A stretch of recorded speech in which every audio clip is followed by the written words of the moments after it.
नमस्कार सभी को, गुड मॉर्निंग। मैं शुभकरण, सहायक आचार्य EFM। आज हम बीकॉम पार्ट थर्ड ईयर के विद्यार्थियों के लिए EFM पेपर प्रथम का अध्ययन करने से पहले एक छोटे से मैसेज के साथ शुरुआत करेंगे। मुसीबतें दिल के इरादे आजमाती हैं, स्वप्न के पर्दे निगाहों से हटाती है, हौसला मत हारना, गिर के ठोकरें इंसान को चलना सिखाती है। अर्थात निरंतर कर्म करते जाइए, मुसीबतों का निरंतर सामना करते जाइए, तभी आप एक निर्धारित लक्ष्य को आसानी से पा सकेंगे। तो अब हम शुरुआत करते हैं अपने विषय पर। बीकॉम थर्ड ईयर ग्रामीण विकास एवं सहकारिता के अंतर्गत EFM पेपर प्रथम में यूनिट संख्या 4 के अंतर्गत चैप्टर प्रकृति एवं वन संरक्षण कार्यक्रमों के अंतर्गत आज हम टॉपिक का अध्ययन करेंगे भारत में वन संसाधनों एवं उनके संरक्षण पर निबंध। मतलब वन संरक्षण नीति या वन संरक्षण नीति पे सरकार ने कौन कौन से प्रयास किए हैं, उनको बचाने के लिए, वनों को बचाने के लिए उनके बारे में हम चर्चा करेंगे। जैसा कि आप वर्तमान में देखते जा रहे हैं, वनों की अनावश्यक कटौती हो रही है, जिससे प्राकृतिक आपदा दिन प्रतिदिन बढ़ती जा रही है। जैसे बाढ़ है, अकाल है, ऑक्सीजनों की कमी है, वन्य जीव जंतु हैं, उनमें उनका रहना रहन बसेरे में काफ़ी समस्याएं उत्पन्न हो रही है। क्योंकि प्रकृति के दिए हुए चीज़ों को हम उनके साथ खिलवाड़ जब करते हैं तो प्रकृति उसका परिणाम मानव जीवन पर उसका प्रभाव ज़रूर पड़ता है। क्योंकि प्रकृति एक निःशुल्क उपहार के रूप में हमें बहुत सी चीज़ देती है, मनुष्य से कुछ लेती नहीं है।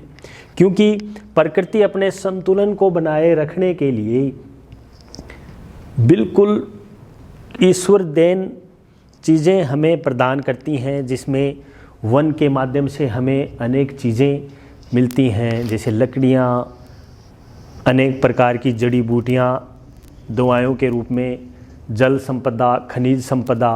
क्योंकि हमें इनको बचाना है। अब इनको बचाएं कैसे? इनको बचाने के लिए मानव ही प्रयास करेगा और मानव ही इसका नुकसान कर रहा है। तो मानव इस प्रकार से प्रकृति के विदोहन को रोके, प्रकृति में वन्य संसाधनों के संरक्षण को इस प्रकार से करें जिससे प्रकृति अपने संतुलन को बनाए रखे। तो इस प्रकार हम आज भारत में पर्यावरण संरक्षण या फिर भारत में वन संसाधनों के संरक्षण पर हम भूमिका के रूप में चर्चा करें कि भारत में पर्यावरण एवं वन्य मंत्रालय पर्यावरण एवं वनों से संबंधित कार्यक्रमों की योजना बनाने, उसका संरक्षण करने के लिए, विभिन्न कार्यक्रमों में समन्वय करने के लिए, लागू करने के लिए केंद्रीय संस्था के रूप में कार्य कर रही है। और मंत्रालय का इसका मुख्य उद्देश्य पर्यावरण एवं वनों का संरक्षण, उनको सुरक्षा प्रदान करना है। क्योंकि जब पर्यावरण विकास के राष्ट्रीय संरक्षण व्यूह रचना नीति में 1992 राष्ट्रीय वन नीति 1988 बनाई गई थी, जो कि एक महत्वपूर्ण है। राष्ट्रीय वन नीति 1988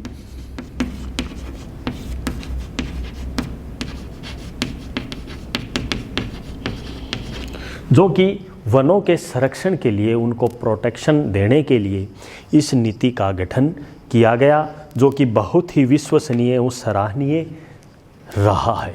तो इस प्रकार प्राकृतिक संसाधन जो हैं वनों के, उनके संरक्षण के लिए भी एक राष्ट्रीय संरक्षण नीति या वन नीति का ग्रहण किया गया, जो कि एक महत्वपूर्ण रूप से भूमिका का निर्वहन करती हैं।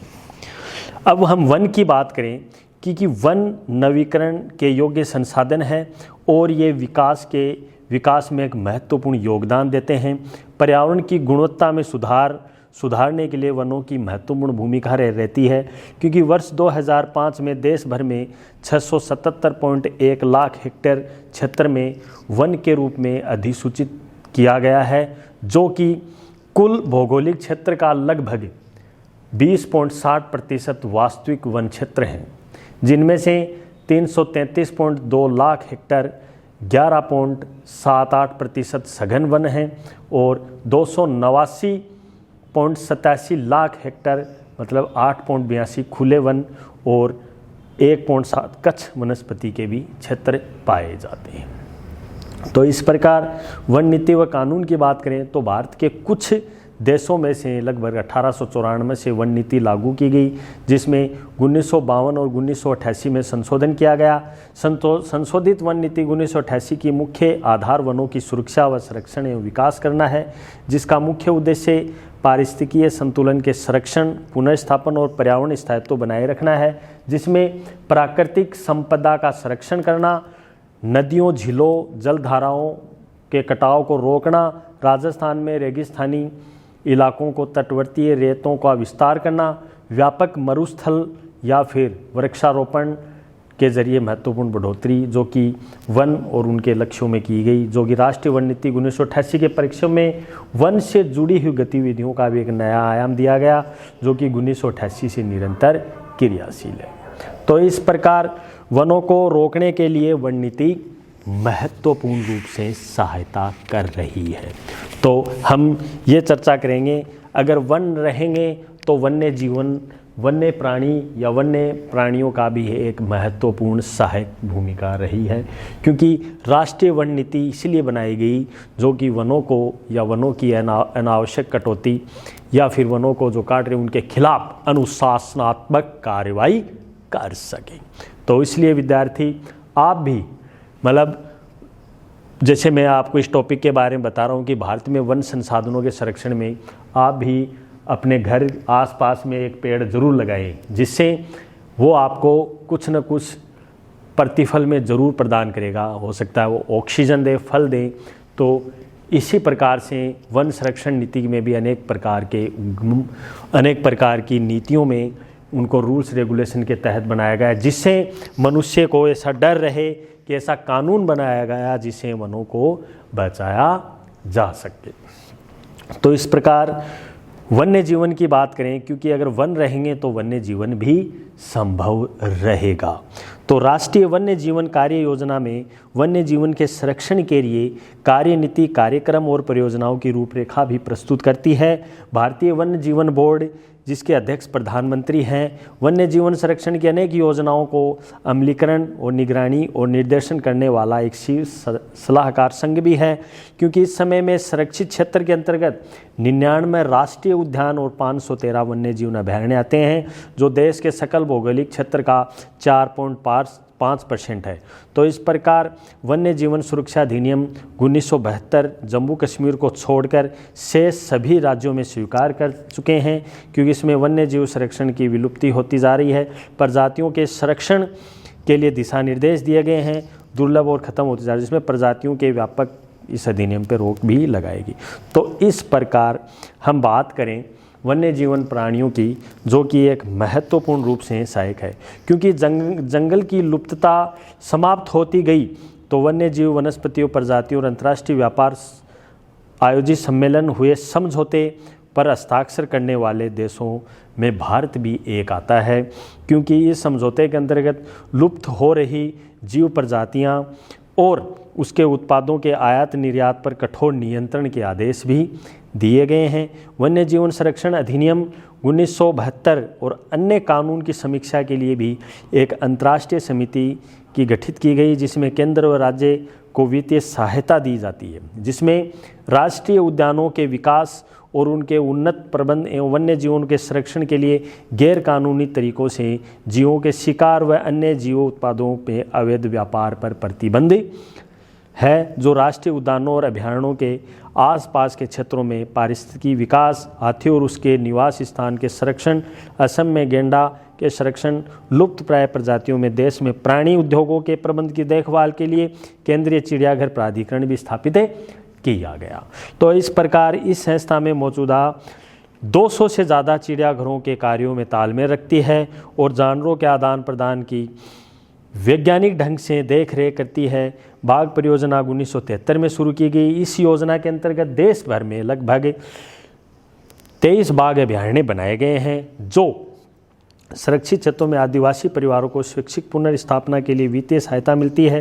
2008 में वन्य जीवन सुरक्षा अधिनियम 1972 में संशोधित करके वन्य जीवन अपराध नियंत्रण ब्यूरो भी बनाया गया है। तो इस प्रकार हाथी परियोजना के अंतर्गत राज्यों के वित्तीय तकनीकी सहायता दी गई है और जंगली हाथियों को स्वतंत्र विचरण करने की आज़ादी भी है।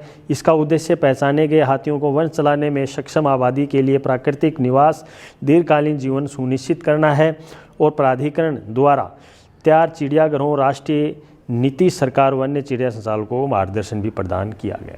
तो इस प्रकार वन्य जीवन या भारत में संसाधनों के संरक्षण में सरकार के द्वारा विभिन्न कार्यक्रम या विभिन्न नियम बनाए गए हैं, जिसमें राष्ट्रीय पशु कल्याण बोर्ड है। राष्ट्रीय पशु कल्याण बोर्ड भी 1962 में इसका गठन किया गया, जो कि एक महत्वपूर्ण रूप से सहायक है। तो पर्यावरण संरक्षण 1986 भी एक अधिनियम बनाया गया जो पर्यावरण की संरक्षण उनको रोकने के लिए एक अहम रही है। तो इस प्रकार वन्य जीवन या वानिकी का हम बात करें तो राष्ट्रीय वानिकी पारिस्थितिकी विकास बोर्ड भी बनाया गया, जिसमें मई 1955 में इसकी स्थापना भी की गई, जो कि बंजर भूमि पे वनों का विस्तार करना और भी विभिन्न प्रकार के राष्ट्रीय या भारतीय वानिकी अनुसंधान शिक्षा परिषद या वन्य जीवन अनुसंधान, ये सब वनों की श्रेणियों में आते हैं। जो वन्य जीवन अनुसंधान भारतीय वन्य जीवन संस्थान देहरादून, सलीम अलीन पक्षी विज्ञान प्राकृतिक इतिहास के अंदर कौटुंबर रखते हैं, जो इन दोनों संस्थाओं द्वारा निम्नलिखित विषयों पर अनुसंधान परियोजनाएं चलाई गई हैं। तो वन्य जीवन का निकास का कार्मिक विकास, हाथियों का आवागमन, घड़ियालों और कछुओं की पारिस्थितिकी अस्तित्व संकट में पड़ी प्रजातियों को पारिस्थितिकीय जैव विविधता संसाधनों का अध्ययन और विशिष्ट पशुओं का संरक्षण पारिस्थितिकीय प्रबंध भी किया गया है। तो इस प्रकार से वन्य जीवन अनुसंधान एक महत्वपूर्ण है जो भारतीय अनुसंधान के द्वारा क्रियान्वित किया गया है। तो इस प्रकार पर्यावरण संरक्षण से संबंधित भी सरकार ने विभिन्न प्रकार के कार्यक्रम चलाए हैं, जिसमें वनों को आसानी से रोका जा सके और वनों को रोकने में सक्षम तरीके से एक महत्वपूर्ण तरीके से भूमिका का निर्वहन किया जा सके। तो इस प्रकार हम भारत में वन संसाधनों और उसके संरक्षण की हम बात करें तो सरकार का एक अग्रणीय और सही तरीके से क्रियान्वयन रहा है, जिससे भारत में वन संसाधनों और उसके संरक्षण को आसानी से रोका जा सके। तो इस प्रकार राष्ट्रीय वन नीति 1988 की भी अहम भूमिका रही। तो इसमें आपको एग्ज़ाम में सर्वप्रथम इसकी भूमिका के बारे में लिखना है कि वनों की हमें क्यों आवश्यकता है, वन के बगैर क्या जीवन संभव है या नहीं है। तो भूमिका में लिखेंगे पहले। दूसरे में इसका उद्देश्य क्या है, वनों की स्थापना या प्रकृति को बनाए रखने के लिए जो मानव को विभिन्न प्रकार की उत्पाद और जो विभिन्न प्रकार के आयाम वनों से मिलते हैं उनके बारे में थोड़ा लिखेंगे। फिर राष्ट्रीय वन नीति, उनके रूल्स रेगुलेशन के बारे में लिखेंगे और विभिन्न अनुसंधानों के बारे में एक संक्षिप्त टिप्पणी लिखेंगे। फिर वन संरक्षण के लिए जो सरकार के द्वारा चलाए गए कार्यक्रम के बारे में उल्लेखित करके निष्कर्ष रूप से ये लिखेंगे कि भारत में वन संसाधनों के संरक्षण के लिए भारत सरकार निरंतर प्रयत्नशील है, प्रयासरत है। वो अनेक कार्यक्रमों के माध्यम से वनों को बचाने में उनकी अग्रणीय भूमिका रही है। तो इस प्रकार हम प्रकृति की बात करें तो भारत में वन संसाधनों या वनों को रोकने के लिए, उसके संरक्षण प्रोटेक्शन के लिए हमें बहुत आवश्यकता है कि किस प्रकार से हम वनों को रोकें, उनकी कटाई में क्या क्या अहम भूमिका रही है। तो हम आसानी से प्रकृति को बनाए रख सकते हैं। अगर प्रकृति के साथ मानव जीवन अगर किसी प्रकार का खिलवाड़ करता है तो प्रकृति उसका परिणाम मानव पर ज़रूर देती है। तो इस प्रकार हमें आज के वीडियो में भारत में वन संसाधनों, उसके संरक्षण से संबंधित विभिन्न कंटेंट के बारे में हमने चर्चा की। जो कि अगले वीडियो में हम पढ़ेंगे कि प्रकृति या पर्यावरण संरक्षण को किस प्रकार से हम बचाएं, उनसे संबंधित सरकार के विभिन्न कार्यक्रम कौन कौन से हैं उनके बारे में चर्चा करेंगे। बहुत ही बहुत धन्यवाद। Thank you very much.